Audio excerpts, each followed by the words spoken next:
stack of your passive on other CCs. So even if there is another immobilize, you get another stack of your passive because it technically counts as a separate instance of damage compared to like a basic auto attack or a Q or blah blah blah.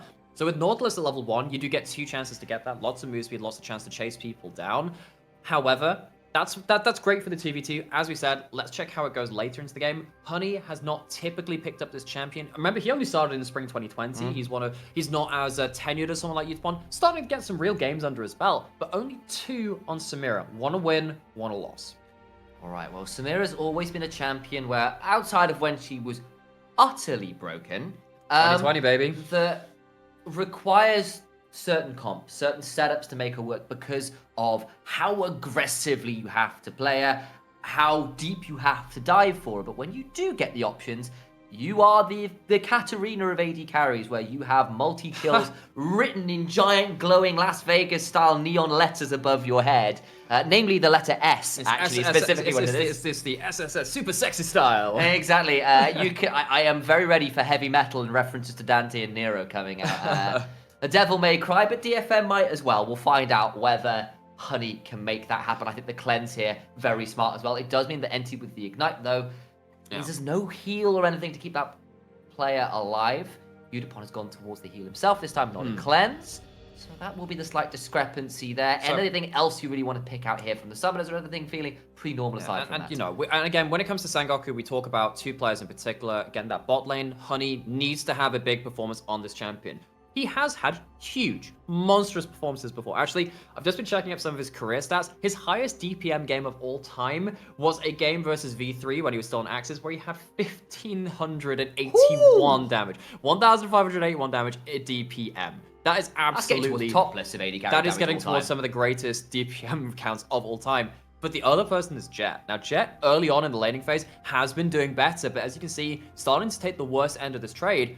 Either way, Yarong versus Jet, this is the matchup which has been closest so far. And I think both of these laners, both mid laners that have come in the wake of Arya leaving, who took this region by storm. Yes, had a weaker split this time on KT Rolster over in the LCK, but that does not diminish his body of work he had in the LGL. These two have really been, again, we said this in terms of DFM as a team, but these two have been changing what it means to be an LGL mid laner and how good it can be in this region. And you can see some of the discrepancies here. Like Yarong, generally in the early game, is asked to play for lane, cover the team fighter later, and he does pretty well. He gets great amounts of gold, does lots of damage like this. He is capable of basically playing by himself and being self-sufficient. And speaking of being self-sufficient, Steel doesn't quite get the devastating charge. Slight spectator bug there with the bufferings going on, but Jet has to flash out of that lane. It's a ghost for flash trade. And on the opposite side, for someone like Jet, we'll talk about this later. Flash away from Yutapon. Once it's coming down, but they're going to know he's here. Ward hop forwards. Going to try and auto it out. One Vital Auto still gets first blood for Yutapon. Somehow, some way, Harp across the wave will make sure that it's not going to be a 2-for-1. And you just can't win. And this is the thing with this draft from Sengoku. Again, we said it a couple of times earlier in game 1 and game 2. You can 3v3 or 3v2 in the bot side. This time it actually works out for Sengoku, though. The first time we've seen that in this game. Honey doesn't get the kill. Yutapon does, but it is going to be a preferential wave state for Sengoku with the cannon still alive for DFM, going to push in and kill a load of the red side minions. Yutapon is going to lose out on a bit of that CS. All of this happening, though, isolates top lane. It isolates the strong early lane from Renekton. DFM kind of getting the bad end of a trade in bot lane, better end in mid. What happens in the isolated top? Let's track that next. Absolutely, and eyes on. Again, Jet here down that flash with another one of those carries. You saw the kill participation. He's been so key for Sengoku in terms of when they've been rolling, Jet's been involved. He's got the Vex, he can follow it with once. But this kind of play here, it needed to go a little better. It's a quick flash from Yutapon, and then they just say, we're not getting out. We've got to go all in. And you know, for the first 2 games, we've talked so much about Harp and Yutapon, but it's really worth noting again that, you know, Honey has been probably the MVP of the region across the entire year last year. Maybe Sol could be in the equation. Maybe one of the many DFM great performances could be up there too. But either way, Honey has a pedigree in this region.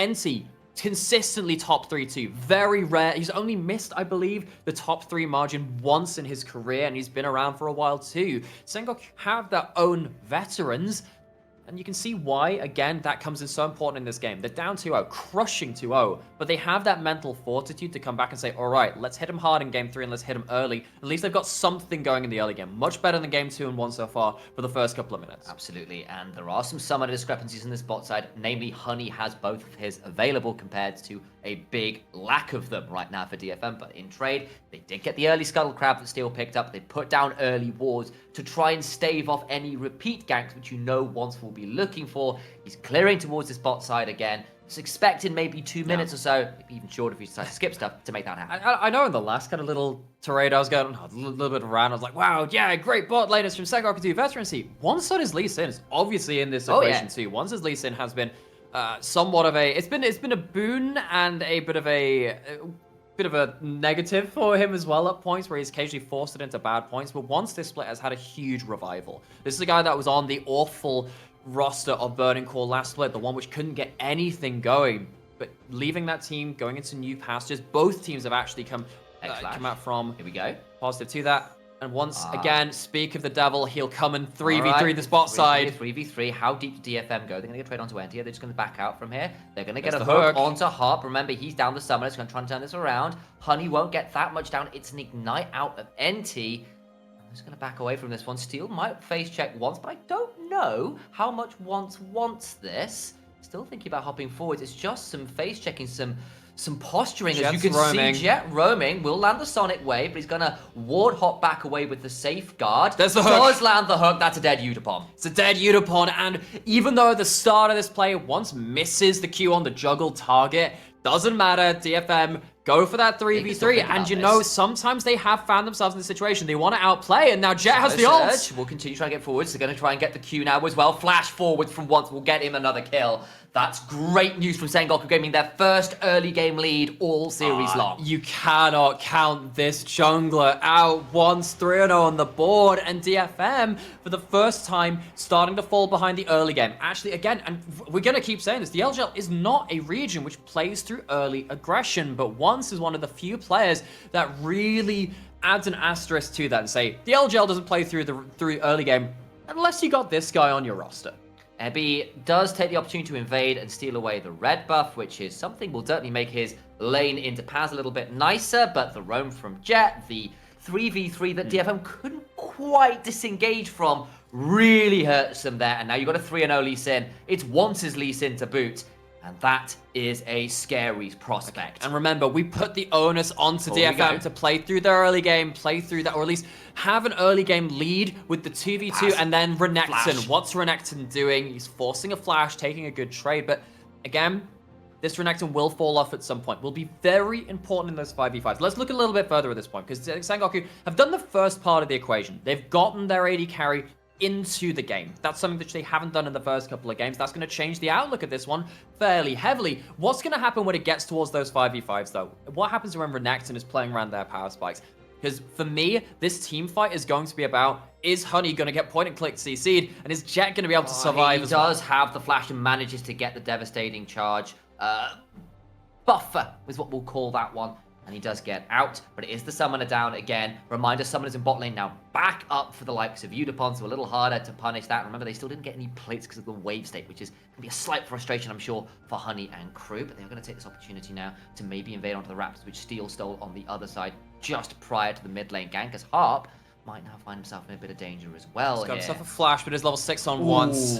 Now going to see how this one plays out. Here comes Steel, who's also got the Onslaught of Shadows. It is this posturing game, this statement of, this is my territory, no, this is mine, and that kind of war, tussle, contestion for control that right now is still being fought over. Once they will start up this dragon, Herald has spawned on the top side, but no one is currently moving over to try and take that one. No, and I think that, you know, Sengoku, they have the pushing lanes in mid and bot, and of course Renekton resets. They have basically a choice to make, play wherever they want to. They have the lanes in their control. DFM, not ready to really group up and look for the big fights so far. And I think if they did, I think they would be in a bit of a disadvantage right now. Before you get towards Renekton really finding the big flanks and to get onto those key targets, it's really the Lee Sin and the Vex that are going to be running the show in terms of picking off someone, picking off the overextensions. The DFM biding their time for now. And again, let's wait until that 5v5 comes through. Let's see what happens with Honey in these team fights. If Samira starts doing damage, I think DFM lose. I think if they get to shut them down early, Sengoku really struggle. And the gold is back to closer to even. It was actually DFM favored a moment or two ago, but Sengoku back to about 100, 200 gold lead, if that, and that's largely off excellent wave management from DFM. We've picked up just more CS around the board, and yes, the early kills there, they're in good spaces, but I need to see more of this acceleration, because if it stalls out again from now, especially now the summoners are back up for DFM, this gets harder. Well, here comes the fight for the Herald. And again, this is where Renekton spikes. Herald fights are where you really start getting powered. Look, that Rage Bar, you're going to get multiple empowered abilities. Can Sengoku outplay All right, this? trade for the massive bullet time. Big Casco turns around, but once been stunned in place, he's dead. It's a shutdown, still gets the onslaught of shadows, and it's a team fight wipe. They get them all. Full ace in Yoharong's Chaos Storm shreds them. Quadra kill for the victor, and this is exactly, and I cannot stress this more, exactly to a T, to a minute, to a second, where DFM's comp comes online. Ebby comes in with multiple empowered abilities, and the Renekton making an absolute mess. A butcher's yard of this fight is the real story. We've said it from the draft, we've said it from everything else. Look, it's all well and good, Sengoku, that you want to play around this early game, but you gotta outlast Renekton's usefulness. Gets one huge chunk onto once, buys a lot of space for Yaharong, and then Ebby gets right into the thick of things. I cannot stress this enough. Do not fight into Renekton at Herald. This is what happens. And that is the problem with the Samira in this game. Yes, she's fantastic if she free fires, but you are free firing into Dominus, Onslaught of Shadows, Chaos Storm, Gravity Field, Bullet Time. You can't Blade Whirl at all. And this is something which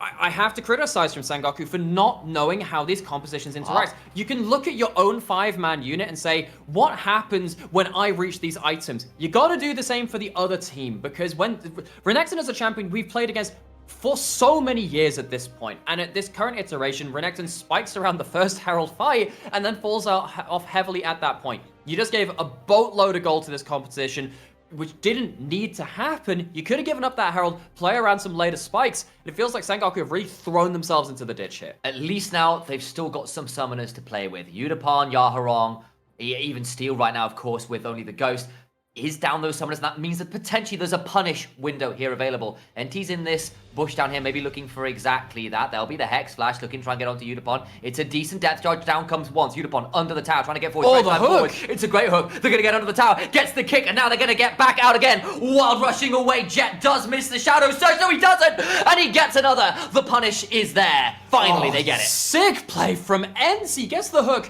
curves the anchor, and gets the play, but Jet's in trouble in mid. He's got a flash. I don't think he's going to have enough. There's a Dominus. They're going to get the point and click the Ruthless Predator into that Herald play. There's the punish for the punish. Paz will come down. And where is Steel? Looking to trade out with Wands potentially in the river. He'll be warded away. The Sonic Wave misses. 4 plates in mid for the temerity to go bottom dive. That's a great word. And it's a great set of plays from both sides. I mean, Sengoku find themselves a window of opportunity, but DFM not without a response. Ebby on full on rage now. Can they actually look for a dive with an empowered W? I think they might be able to, you know. Behind. They can definitely think about this. Takes a lot of damage to Path. Remember, he's not built that much tankiness yet. Chaos Storm with a little flash. He's just done 6 kills to Yaharong. Look, there's a giant red bar under Renekton's health bar. When that's full, Stay away. Fight the croc. Don't do it. As much as I love Ebby, and I think he's a fantastic player, this is Sengoku not realizing the power spikes of this champion and the mechanics of it. How many years do you have to play against this champion to realize empowered abilities be strong? It's so much damage, and he's done, and I'm so glad that in this game, when we bring up the mid lane graphic, Yaharong does this kind of thing. Yes, you killed Yudapon a few times. He's doing okay. And he's still doing just fine in the XP. He's got some kills to his name. He's keeping up in CS. You've dived him, but every time there's been a cost. That cost is in mid lane. It's mid lane tower that's nearly dead. It's top lane that's about to lose a 4th plate, but just about survives before that timer comes down. You might get a 2nd dragon, but I don't think it means Jackal right now. No, I really don't think it does, because now you've got a real problem with this composition where, again, to revisit what we said before, what did we say? We said, okay, well, you need to get the AD carry relevant from Sengoku. Honey is the hyper carry of this region. Fantastic from ahead, fantastic at playing out team fights when he's given ability to do so. Can you do that into a 6-kill Victor? I don't think you can at this point. I don't think you can do that into a Renekton that's ahead of the curve. Oh my lordy lord. Look at the gold on those solo laners. And this is the difference between a team like, say, I mean, if we're looking at Paz, right, 2020 V3, who were a team we sent to Worlds with a bit of a lack on the individual mechanics, but they made up for it in terms of the rotations and their synergy as a team playing between jungle support. And the difference between that and DFM that we saw last year, when they just pull out all the stops on an individual level, and they're also pretty good at that whole skirmishing thing too. When you play against this kind of team, these solo lanes will get these leads. 2,500 gold apiece ahead for Ebby and Yaharong. Utapon, by the by, despite dying 3 times, is up 30 gold over Honey, who they've tried to take out of this game. He's still doing just fine by all accounts. Harp, though, might now be in trouble, and this might be an opportunity to punish Blade. Well, they were trying to rotate mid, but Sengoku were just there a little too quickly. Just a little too quickly. A little out of position, and Harp is someone that we have often praised as someone who just doesn't make that many mistakes. Very LCK style support. That's the way that his team really kind of referred to him. And of course he was in the LCK. Came in this split, same as Yaharong, and they come in and they have revolutionized this team. DFM, again, looking to rebuild this year. It's been more than a rebuild. It's been building on strength after strength, and it's building on a tower right now. This is going to be a 3v4, but Paz is already chunked out, does not have the ultimate. Knock up onto Steel, but he's pretty tanky. Yaharong! Is not the best. Yaharong's in trouble, but look at the other side. Misfortune is here as well. It's a 1-for-1 right now, but they're going to try and trade out to Paz. If Utapon can get closer, to flash over the barrel into the bullet time will secure the kill. I don't care how much damage reduction you got from your W. It's a 1-for-2 in favor of DFM.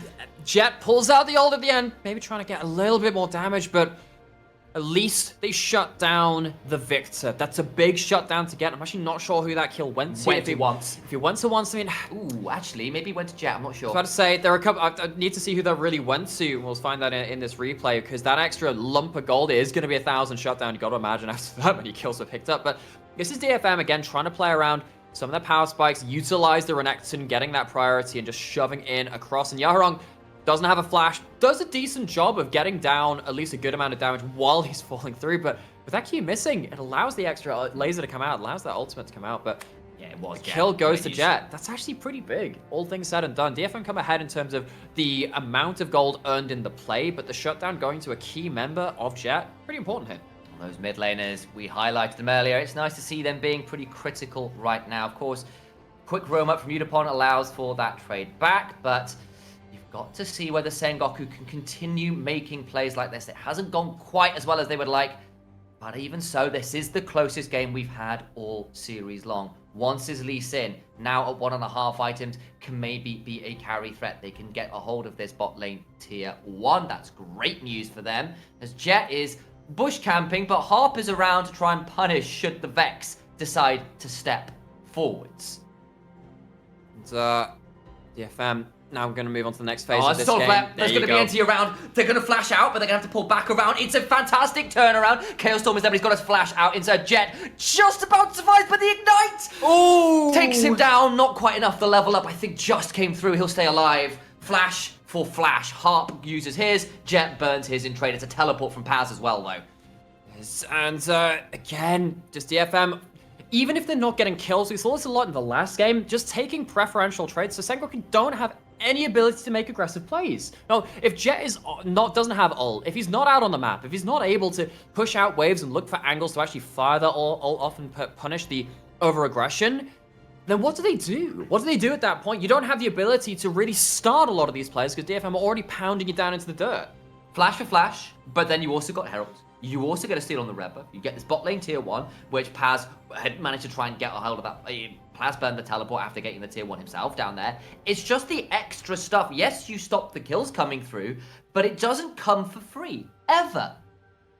Oh, and It does look like now, I mean, DFM in the driver's seat once more, 5,000 gold up with a hugely fed Victor, and who's going towards Zhonya's third as well. I mean, you're going to dive onto this champion who's going to dump down the, 3 abilities, press Zhonya's, wait for your health bar to disappear, and then come out absolutely free in his own right. Beautiful, though, still doesn't have the flash course once without his as well, means there's not the easiest angle unless Paz can find the mother of all casts or a flash body slam. But now we've got Dragon coming up. This would be soul point for Sengoku Gaming, and I wonder whether they're going to just say, this is our time. Second Herald summoned in mid lane. Okay. Well, actually towards bot lane, I apologize. That's where they'll throw it. And they're going to start roaming in. NT gets a hook, but I don't think that's the best target. TPing. Renekton is TPing into the onslaught of shadows. NT takes a solo, Paz flashing out, throws the cast, not the biggest moment. In goes the crocodile. Oh my god! Goes the Hecarim. The shadows onslaught forwards. They'll get another. NT will stop running his way away from the Leona. He'll throw a Zenith Blade in but a moment. Gets on top, trying to get the Shield of Daybreak. The autos from the minions will not be able to get through the Riptide and the shields. And they get the dragon, they get the kills, and DFM just cannot lose in a team fight. And while it was super flashy looking at the Hecarim, oh my word, did Yahrong dump out damage at that point. Again, going back to what we said earlier, can Honey team fight? Okay, well, yes, if you get that early lead. Maybe not if you get this much damage onto this Victor. Let's see how this starts. A lot is about the front line, and Harp gets a lot of value out. Great amount of CC to buy time again and again. But look at this flash forward we're about to see. They use all of their disengage onto the Renekton, and they get 4-man ultimated by Yaharong. We saw that by Utapon on the Misfortune in game number 2. Or game number 2 on that Misfortune. This time, game 3, it's Yaharong picking up the slack. And this Victor, that was not fair. And Utapon has stopped off going towards an Eclipse to get at that Cyrilda's grudge. Even the armor they've tried to build up, I don't think it's going to matter that much. You can see Hecarim and Victor managed to do all the damage required. Everyone else, 7,000. That time, it's just everyone else doing the damage required. And for the first, and need we remind you again, we will keep firing these narratives in. Of course, this qualifies you for the finals, but DFM have typically let their foot just slip off the accelerator in the Juggernaut match because they thought it was a done deal. They've actually lost 2 out of their 3 Juggernaut matches in their history, but they are really pushing the ante up and further away from the rest of the teams in the LJL. They are showing what it means to be, again, the best team in this region. And the bar is this high if you want to go international. The team that makes it to the finals has got to be so scared. Jet He's in so much trouble. There'll be a Shadow Surge forward, but he got devastating charged away from Utapon. He just doesn't have the damage at this point. There's a fight in the mid lane at the same time. Zenith Blade lands onto Empty. He throws out a depth charge, but now he is underneath the storm. The eye of it is not the safe place when it comes to this particular variety of inclement weather. Paz gets knocked back, does have a cast, will not get a chance to use it. The rain comes down, and Utapon picks up his 4th of the game. And now they can shove in towards this mid lane. Who needs Baron? Who needs anything else? They'll just take the mid lane tier 2. I'm genuinely very impressed by DFM finding fights in their power spikes. And again, this is something that we've seen in the meta with a lot of our LPL teams, particularly T1 in the LCK as well. They know how to play around their strengths. And when you play a champion like Renekton, you know you're falling off at some point. You don't have the Sterix power spike anymore. Who gives a rat's ass if you're going to play like this through your early game? Find huge, crushing fights at this point in the game. Could they do this at a higher level? Could they do this internationally? Are you sure? Yet to be decided, but... Are you sure? They're going to take so much damage, he'll go back in on the Q, still not enough healing, and he just goes down. It's dead. Yeah, it's a bullet time as a 21-gun salute. He was already dead at that point. Oh, it's just the opening salvo, and DFM playing this thing out with such style, and really this game has felt fairly clean. A couple of early 2v2s don't go their way, but again, they find their power spikes, and that is so impressive for this team again, who have occasionally not managed to play things out as clean as we'd like them to. This series, this split for DFM has been incredibly impressive. And for once, you decide, screw it. We're going to take Utapon out of this game. We're going to run everyone down bot multiple times. Let's get Honey on the board, baby. Look what it's done to mid lane. Look what it's done to top lane. And that is the problem. You put your attention somewhere, and DFM can generally weather it pretty well. And on the other side of the map, their other lanes go, thank you for the free reign. And this is the terror of this team right now. Steel will head on forward to throw on the Aura of Dread, and the topside Jet is being jumped on by Ebby, who throws down a Ruthless Predator. Doom and Gloom will come out and fear him away briefly, but now it is literally this tier 2 top side and a tier 2 bot side that stand between DFM and the base. For me, this has been the tale of the series. What we saw in that last minute where Ebby is just going in and chunking someone out to half HP. Doesn't matter if he has to commit something for it. It just means that Sengoku don't have the HP bars, don't have the cooldowns to make the big plays. What can they do now? They're under their tier 2. They are struggling to find options. In goes once, gets a kick back onto Unipon. Not sure that's necessarily what you want. Shadow Surge will come through. Will Jet follow up? Big cask in the end. That's a big shutdown. Unipon is gone. Yarhorog's finally here, but it's a bit late. The Chaos Storm will not quite clean it once, and they found it. That was the kill they needed. Honey, in this split up fight, can keep hunting. Paz over the wall, can maybe look for more. They get a triple kill onto the Samira. I thought the kick was a bit awful. Unfortunately for Unipon, the flank from Paz deletes him with the help of Honey. Honestly, most of that was actually Jet's ultimate landing onto that misfortune, because all well and good, getting that kick, it's like, okay, it's not actually into the right place. But watch what happens when Jet connects with that ultimate, because that's what really starts messing things up. Look at this. That's one. Get a decent amount of damage, and it splits up the front line. This is the key moment, though. Boom. Tags it onto that AD carry. Cask, ult from so many people, and that allows Honey finally a chance to really start fighting.